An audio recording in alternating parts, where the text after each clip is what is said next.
Bonjour à tous, bienvenue dans ce 19e épisode de la série Mon portefeuille PEA, série dans laquelle je présente tous les mois l'évolution de mon portefeuille PEA.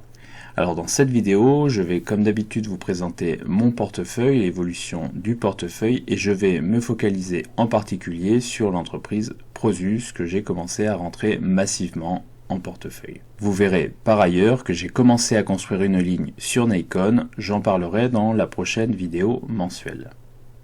Alors comme d'habitude, point important, les informations présentées dans cette vidéo ne constituent aucunement des conseils en investissement, celles-ci ont un but purement éducatif. Par ailleurs, le portefeuille présenté dans cette vidéo n'a pas vocation à être répliqué, celui-ci correspondant à des facteurs, à savoir un profil d'investisseur, un horizon d'investissement et une approche spécifique à l'auteur de cette vidéo. Enfin, tout investissement boursier implique des risques, dont le risque de perte partielle ou totale de l'investissement de départ. Il est donc primordial que vous fassiez votre propre analyse avant d'investir en bourse. Alors, on se retrouve ici sur le portefeuille en date du 1er juillet 2021. Vous voyez ici que j'ai ajusté légèrement les chiffres. Pourquoi? Parce que mon virement n'a pas encore été pris en compte par Bourse Direct. Il le sera au moment où je posterai la vidéo. Donc le solde d'espèces est en réalité de 3 362,96 € et l'évaluation totale, c'est-à-dire la valorisation du portefeuille, est actuellement de 22 842,96 € en prenant en compte l'apport qui va arriver sur le compte d'ici la mise en ligne de la vidéo. Alors, comme on peut le voir ici, Total, qui s'appelle désormais Total Energy, constitue toujours la première ligne du portefeuille, à plus de 10% du portefeuille, suivi des lignes Maison du Monde, Renault, Danone et désormais Prosus. C'est ce qu'on peut voir ici. Vous voyez que j'ai un achat transmis au marché, c'est-à-dire que j'ai un ordre limite dans le marché. Alors, je ne vous ai pas mis les prix ici, j'ai la même chose sur Nikon en bas. Vous voyez simplement que je souhaite continuer à constituer ma ligne sur le titre Prosus à un prix, je peux vous le dire, qui est inférieur au cours actuel. Ce qu'on peut voir par ailleurs ici, c'est que j'ai commencé à constituer une ligne sur Nikon. Alors j'avais fait une présentation d'analyse fondamentale sur le titre, vous pouvez regarder cette vidéo si celle-ci vous intéresse. Vous voyez que j'ai une petite position puisque celle-ci représente un peu moins de 2% du portefeuille. À noter ici que les poids doivent être ajustés de l'apport qui va arriver sur le compte, donc c'est-à-dire l'apport de fin juin qui arrive sur le compte début juillet et qui sera sur le compte au moment de la mise en ligne de la vidéo. Donc pour avoir les poids exacts, il est préférable de regarder la suite de la vidéo au moment où je présente l'allocation du portefeuille. Au niveau des faits marquants du mois, donc pour le mois de juin 2021, on voit que le portefeuille a un rendement mensuel de moins 1,80%. Alors ça faisait longtemps que le portefeuille n'avait pas baissé. Bien entendu, cette baisse s'explique par la prise de profit sur certaines valeurs cycliques et certaines valeurs de type turnarounds. Vous savez que j'ai beaucoup de valeurs cycliques et de type turnarounds en portefeuille.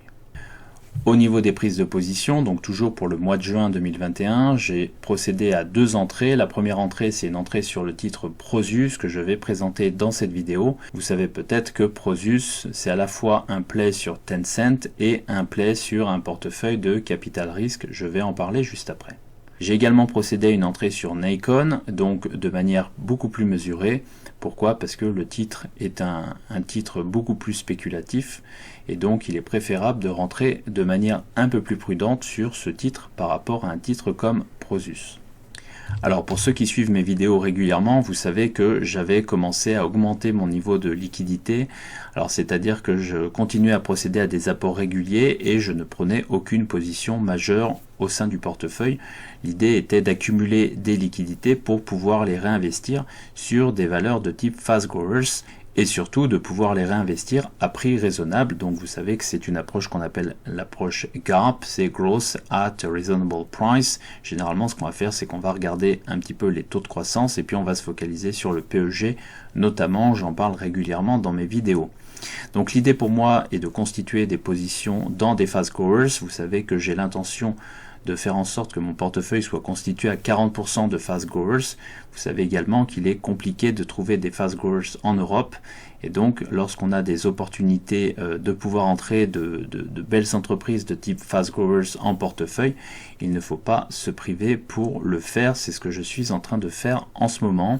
Donc comme on peut le voir à l'écran, ce que j'ai fait, c'est que j'ai commencé à me constituer une belle ligne sur le titre Prosus, et puis à me constituer une ligne un peu plus spéculative sur le titre Nacon, qui sont deux valeurs de croissance. Donc ce que je vais faire dans cette vidéo, c'est que je vais présenter le titre Prosus en détail, et puis je reviendrai sur le titre Nacon dans la vidéo du mois prochain. L'idée étant pour moi de continuer à construire ces deux lignes au cours des prochains mois. Bien entendu, on verra si le marché m'en laisse l'occasion. Donc ce que je vais faire tout de suite, c'est me focaliser sur l'entreprise Prosus qui est cotée aux Pays-Bas sur Euronext Amsterdam. Alors ce que je vais faire dans un premier temps, c'est que je vais présenter en détail l'entreprise Prosus. Donc Prosus au départ est une spin-off de l'entreprise Naspers, qui est une entreprise sud-africaine cotée à la bourse de Johannesburg. Et donc cette entreprise Naspers au départ est spécialisée dans les médias, et ce qu'a fait cette entreprise au début des années 2000, c'est qu'elle a investi une partie de ses liquidités dans l'entreprise Tencent, alors même que cette entreprise Tencent était encore une start-up. Et donc l'entreprise Naspers, qui a investi au départ 34 millions de dollars dans l'entreprise Tencent, a fait fortune tout simplement parce que ces 34 millions de dollars sont devenus plus de 200 milliards de dollars, l'entreprise Tencent étant devenue l'entreprise à succès que nous connaissons aujourd'hui. Cet investissement dans Tencent est devenu si important pour Naspers que cette entreprise a décidé de créer une spin-off et de mettre tous ses actifs internet, donc e-commerce et social media, dans une filiale baptisée Prosus, cotée aux Pays-Bas, le but étant de mieux valoriser ses actifs internet. Et donc au final, on se retrouve avec l'entreprise Naspers cotée en Afrique du Sud et qui possède 74% de l'entreprise Prosus, cotée aux Pays-Bas, entreprise qui regroupe donc tous les actifs internet de l'entreprise Naspers. Donc ce qui nous intéresse, nous, c'est l'entreprise Prosus. Bien entendu, il y a également des choses à faire sur l'entreprise Naspers pour ceux qui ont accès au marché sud-africain. Bien entendu, on ne peut pas avoir accès à Naspers sur un PEA, donc je ne vais pas en parler dans cette vidéo. Ce qu'on peut voir ici, c'est que Prosus se répartit en deux business units. D'un côté, on a la partie e-commerce et de l'autre, on a la partie réseaux sociaux et plateformes internet. Au final, Prosus se retrouve avec un très beau portefeuille. Elle possède désormais un peu moins de 29% de Tencent. Pourquoi? Parce qu'elle a vendu 2% de sa participation pour un montant d'environ 15 milliards de dollars. Très récemment. Et puis elle possède également 28% de Mail.ru, qui est l'un des principaux sites internet au monde, c'est-à-dire que c'est l'un des sites internet les plus consultés du monde. De mémoire, c'est le 5e site internet le plus consulté du monde, qui possède notamment les principaux réseaux sociaux en Russie. Et puis elle possède divers sites comme notamment OLX Group ou Avito. Elle possède également 99% de la fintech PayU, ou encore 55% de iFood, 22% de Delivery Hero, il me semble que la participation est désormais montée à 25%, et puis 39% de Swiggy, qui est l'un des principaux fournisseurs de nourriture en Inde, donc c'est un investissement extrêmement intéressant. On va également retrouver des investissements dans la EdTech, donc dans la technologie éducative ou dans l'éducation technologique. On va par exemple retrouver une participation dans Udemy ou dans Brainly par exemple. À noter également que l'entreprise a investi très récemment 1,8 milliard de dollars dans Stack Overflow, qui est un site destiné aux ingénieurs. Donc on le voit, l'entreprise Prosus, c'est principalement deux choses. C'est principalement un investissement dans Tencent, puisque l'investissement dans Tencent représente environ 80% de la valorisation de Prosus actuellement. Et puis c'est un investissement dans un portefeuille de capital risque avec des prises de position dans différentes startups, dans différents secteurs. Alors, ce que je vais faire maintenant, c'est que je vais me focaliser sur Tencent. Pourquoi? Parce que le titre Tencent représente le gros de la valorisation du titre Prosus. Ce qui veut dire que pour investir dans Prosus, il faut être relativement haussier sur le titre Tencent.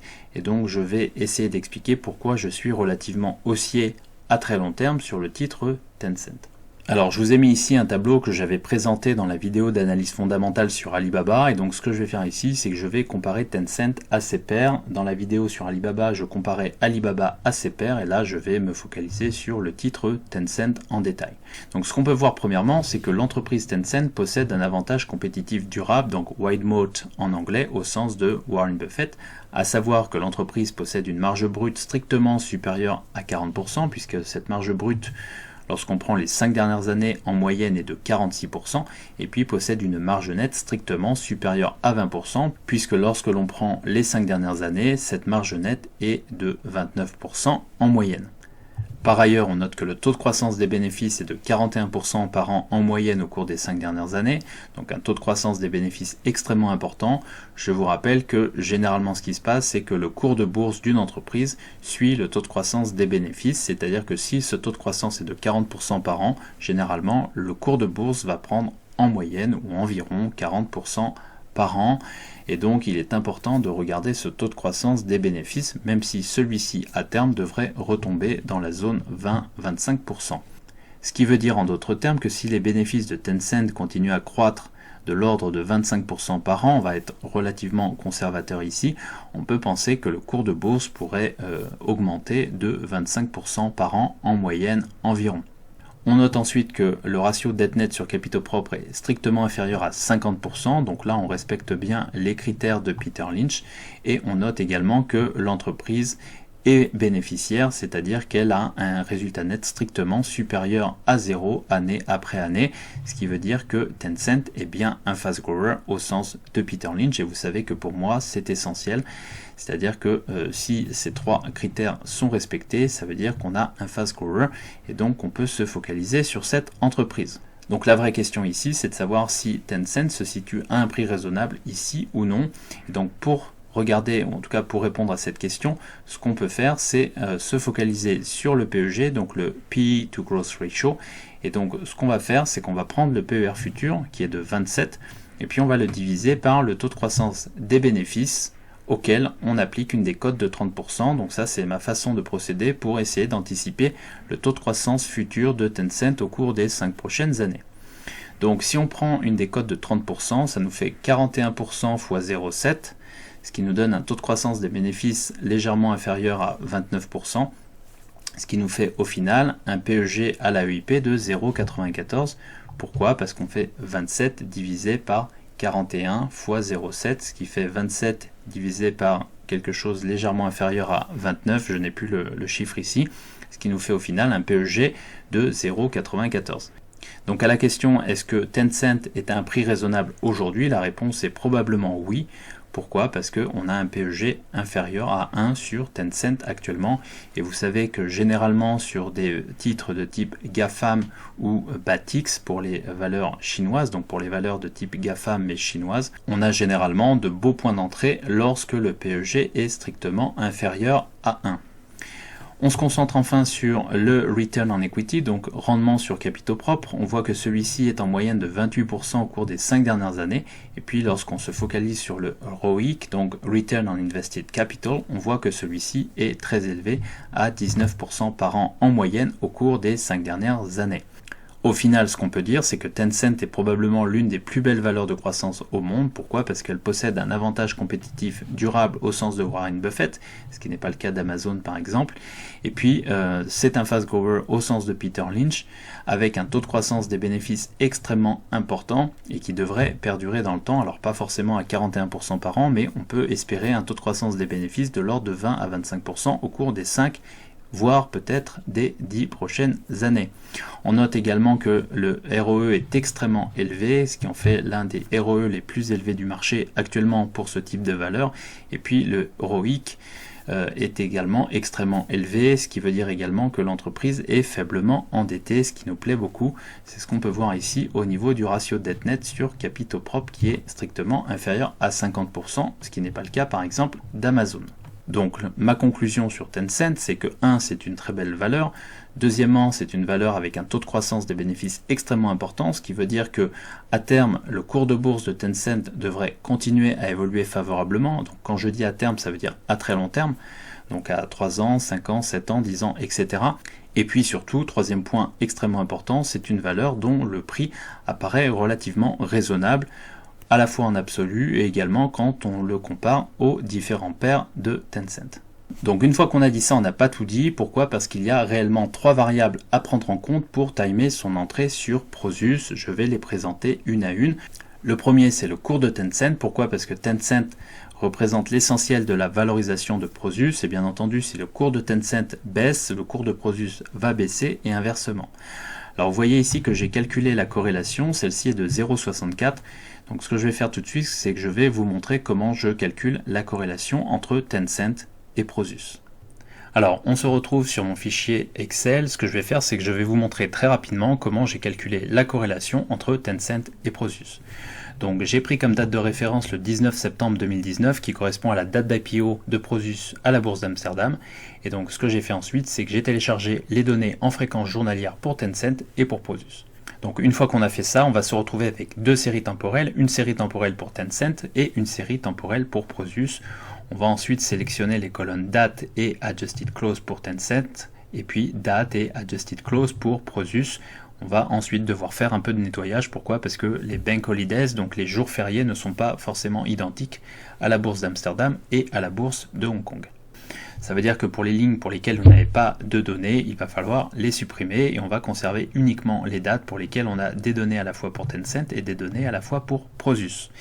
Une fois qu'on a fait ça, on va calculer les rendements journaliers de Tencent, c'est ce que j'ai fait ici, valeur d'arrivée moins valeur de départ divisé par valeur de départ, et on obtient le rendement journalier de Tencent, donc on le fait pour toute la série temporelle, et puis on va faire la même chose pour Prosus, donc valeur d'arrivée moins valeur de départ divisé par valeur de départ, c'est ce qu'on a ici, et donc on a les rendements journaliers pour Tencent dans cette colonne, et les rendements journaliers pour Prosus dans cette colonne.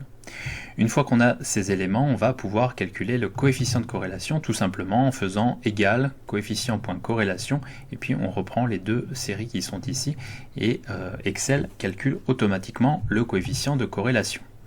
On peut voir que ce coefficient de corrélation est de 0,64. Je vous rappelle qu'un coefficient de corrélation est toujours compris entre moins 1 et plus 1, ce qui veut dire qu'à 0,64 on est relativement proche de 1, ce qui veut dire que la corrélation entre Tencent et Prosus est relativement importante. La deuxième variable à prendre en compte pour timer son entrée sur Prosus, c'est la décote de holding. Celle-ci est actuellement supérieure à 30% sur la part de Tencent et supérieure à 40% sur le portefeuille de Prosus. Je vais vous montrer ça en détail. Enfin, troisième variable à prendre en compte pour timer son entrée sur Prosus, c'est le programme de rachat d'actions mis en place par Prosus. Alors on va commencer ici avec la première variable, donc le cours de Tencent. Il est important ici de regarder l'évolution de ce cours de bourse. Alors on voit que celui-ci a une évolution extrêmement dynamique. Pourquoi? Parce que l'entreprise a un taux de croissance des bénéfices extrêmement important. Au niveau du cours de Tencent, j'avais réalisé une vidéo sur Prosus dans laquelle je parlais justement du cours de bourse de Tencent. J'étais très méfiant en raison de la divergence baissière ici. Pourquoi? Tout simplement parce que quand on a une divergence baissière, généralement ce qui se passe, c'est que dans la foulée, on a une correction qui vient corriger justement cette divergence. C'est ce qu'on a ici, c'est-à-dire qu'on a des plus hauts de plus en plus haut sur le cours de bourse et puis on a des plus hauts de plus en plus bas sur le RSI 14 périodes. Généralement, ce qui se passe, c'est qu'on a une correction dans la foulée. Donc c'est ce qu'il est en train de se passer. On est ici sur le cours, donc sur le cours de Tencent Holding coté à Hong Kong, donc on est en dollars hongkongais ici. Et donc ce qu'il est en train de se passer, c'est qu'on a une correction du cours de Tencent. Donc ce qu'on note sur Tencent, c'est la présence d'une étoile filante avec deux zones de résistance. La première, c'est le milieu de la mèche ici, et puis la deuxième, c'est le sommet de la mèche en haut de l'étoile filante.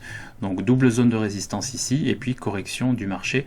On voit également que l'étoile filante se situe en dehors de la borne de Bollinger supérieure et ne touche pas la ligne de signal que j'utilise, à savoir la moyenne mobile exponentielle 3 périodes, ici en vert fluo. Ce qui veut dire ici qu'on était mûr pour une correction sur le titre Tencent. On voit ici que le chandelier qui est ici, le long chandelier noir, donc rouge, c'est la même chose, est venu chercher cette zone ici, donc cette double zone de résistance avant de refluer.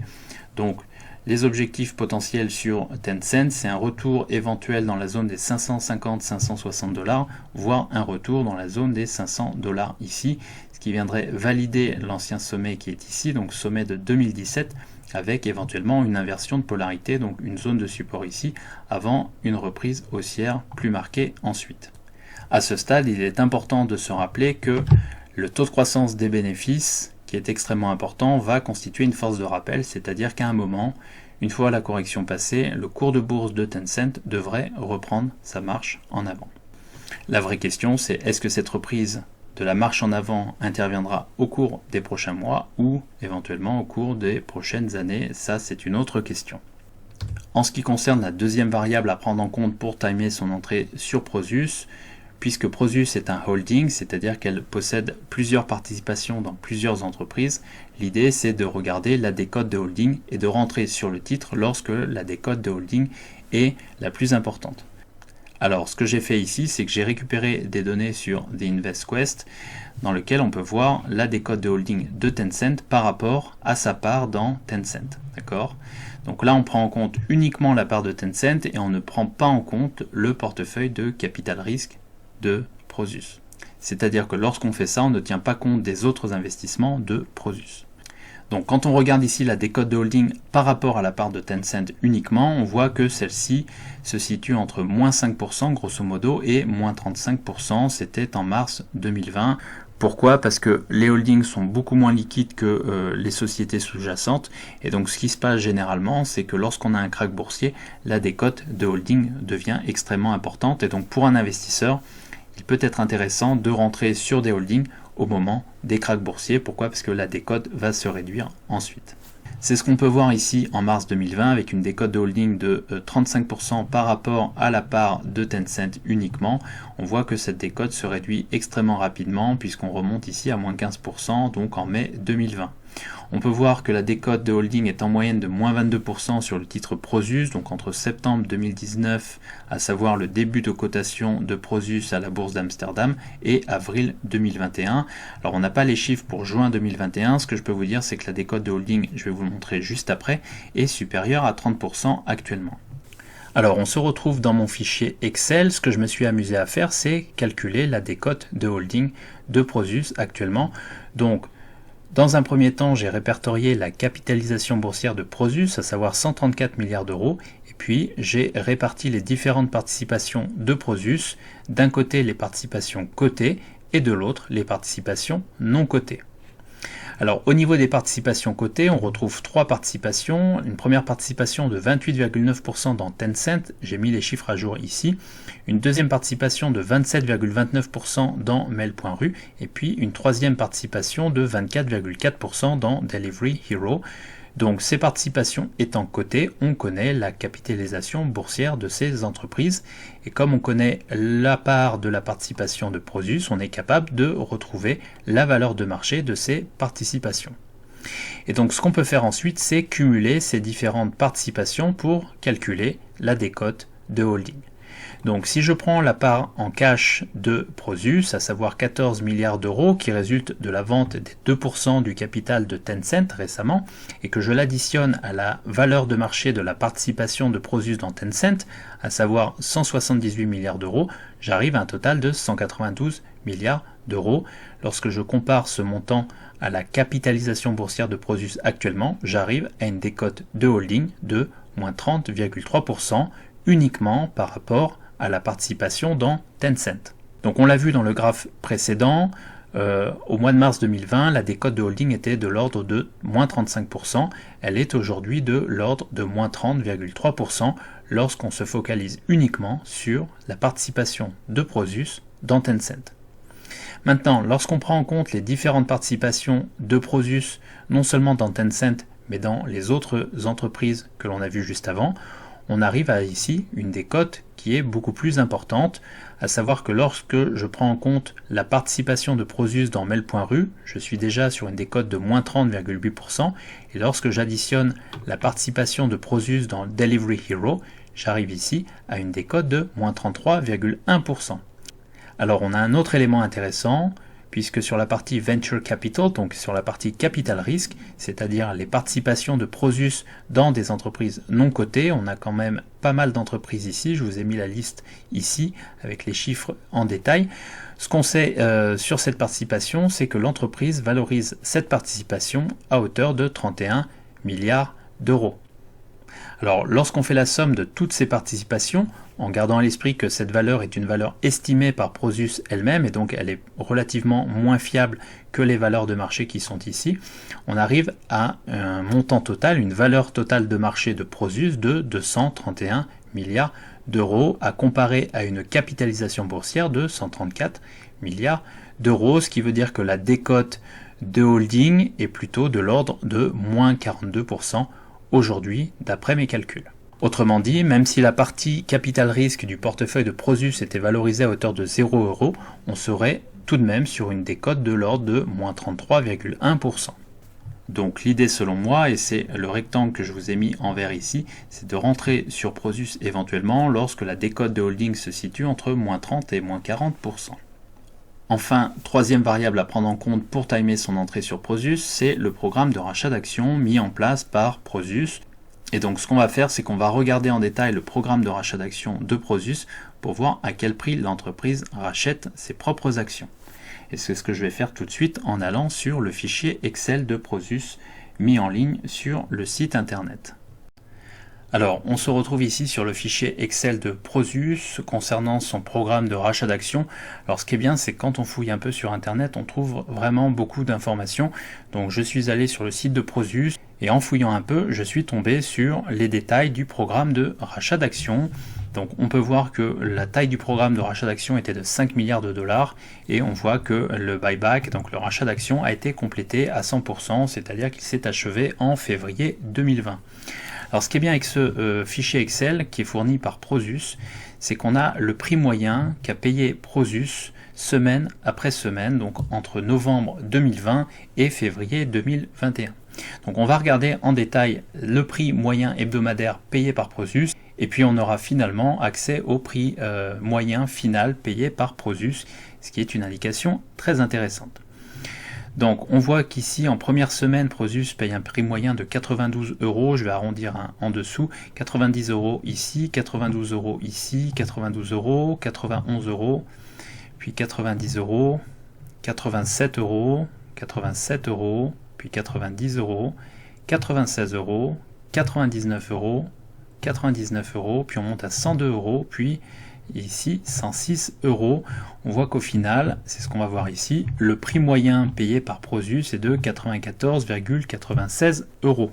Conclusion, au moment où je tourne cette vidéo, le cours de Prosus est de 82-83 € environ, alors même que Prosus a payé un prix moyen de 94,96 €, donc un prix bien supérieur au prix actuel du cours de Prosus.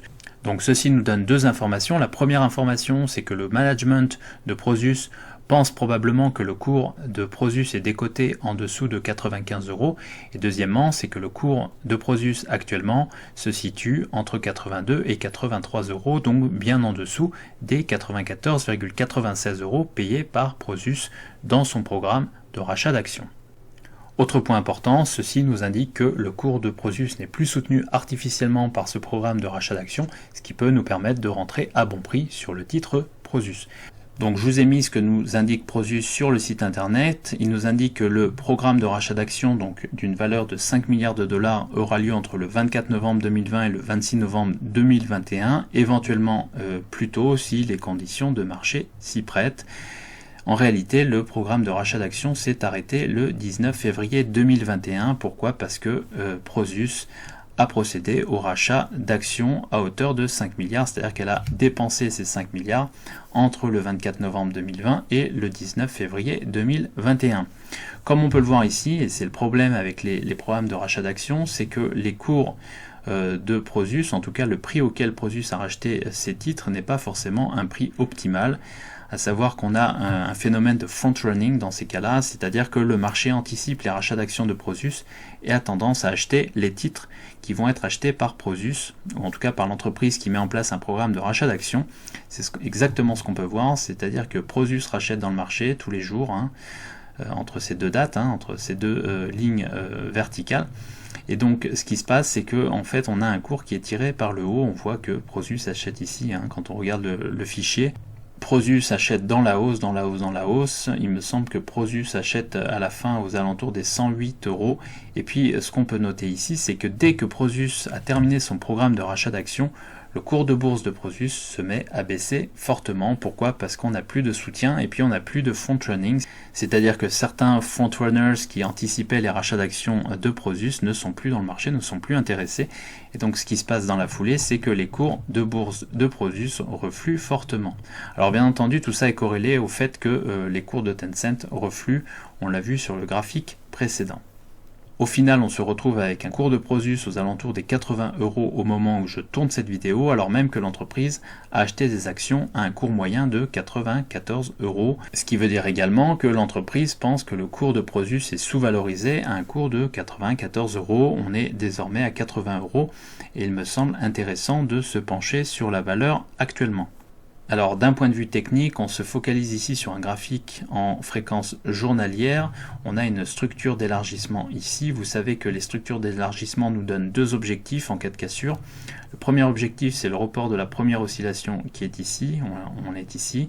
Et puis le deuxième objectif, c'est le report de la dernière oscillation qui est ici, ce qui nous emmènerait potentiellement ici.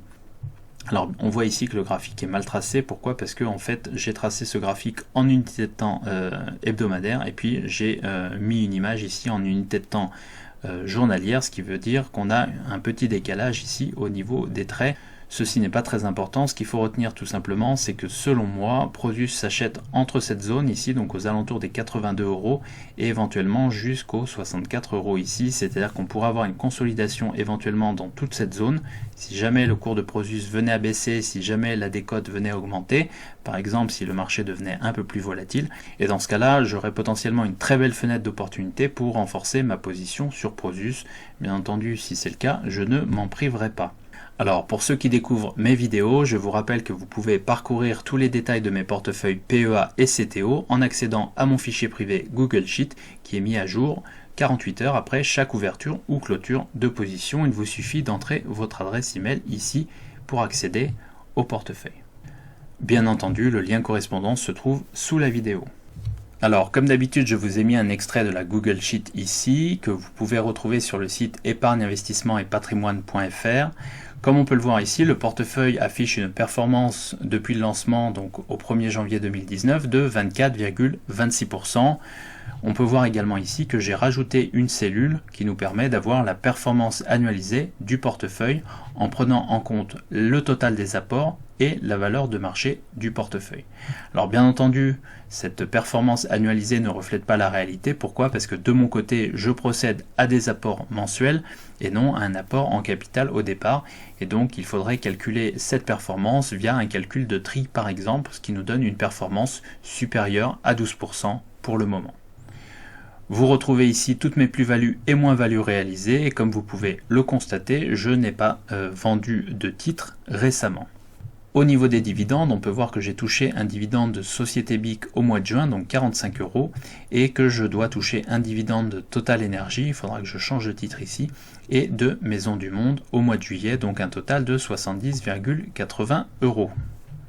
On passe au moment que vous attendez tous, à savoir l'allocation du portefeuille. Alors on peut voir que les liquidités ont légèrement diminué puisque j'ai pris des positions dans Prosus et dans Nikon au cours du mois de juin. Donc les liquidités sont désormais de 14,7%. On voit que Prosus représente désormais 8,6% du portefeuille et donc je l'ai placé ici. Pourquoi? Parce que j'ai bien l'intention de faire de Prosus la première ligne du portefeuille. On en parlera dans les prochaines vidéos. On voit que Renault représente 9,2% du portefeuille, Total représente 10,2% du portefeuille, Danone 8,9% du portefeuille, Maisons du Monde 9,3% du portefeuille, Société BIC 6,5%, Eutelsat 6,1%, Ontex 6,9%, Fontaine Pajot 5,2%, AB InBev 4,8%, Kinépolis 3,5%, Inat Pharma 1,7%, SMCP 2,6% et Nikon, que je viens d'entrer en portefeuille, ne représente que 1,8% du portefeuille. Alors on passe à l'allocation à la Peter Lynch, donc hors ETF, en se focalisant dans un premier temps sur les fast growers. On se rappelle que le mois dernier, j'avais environ 9% de fast growers en portefeuille, que j'avais l'intention d'augmenter mes positions en fast growers. On est désormais à 18,2% du portefeuille. Je vous rappelle que mon objectif est d'avoir environ 40% de fast growers en portefeuille à la manière de Peter Lynch. On retrouve également 16,1% de Stalwart en portefeuille avec un objectif situé à 20% à terme. Et puis on va retrouver des valeurs cycliques pour 23% du portefeuille. Mon objectif est d'en avoir environ 20%. Et puis on va retrouver des turnarounds pour 22% du portefeuille, des asset play pour 6,1% du portefeuille et des slow growers pour 14,8% du portefeuille. Donc au final, on a une part de fast growers qui est en train d'augmenter. Mon but sera de continuer d'augmenter cette part de fast growers en continuant d'investir éventuellement dans Prosus, éventuellement dans Nacon et puis éventuellement dans d'autres fast growers qui sont dans ma watchlist. Alors comme d'habitude, on va terminer par une partie que vous êtes de plus en plus nombreux à apprécier, c'est la partie questions. Je vais vous poser deux questions. La première est la suivante: que pensez-vous de Prosus en tant que fast grower? Donc l'idée ici, c'est éventuellement de me présenter vos réticences par rapport à Prosus pour m'expliquer pourquoi Prosus n'est pas forcément un bon investissement à long terme, ou bien m'expliquer à quel prix vous aimeriez entrer sur le titre, et peut-être des éléments auxquels je n'ai pas pensé dans cette vidéo qui nous permettraient d'avoir une vue d'ensemble sur Prosus. La deuxième question est la suivante: pensez-vous que le CAC 40 terminera l'année au-dessus des 6600 points? En effet, on entend de plus en plus de gérants nous dire que l'essentiel de la performance sur l'année 2021 a été faite au premier semestre et que le second semestre devrait être beaucoup moins porteur que l'a été le premier semestre.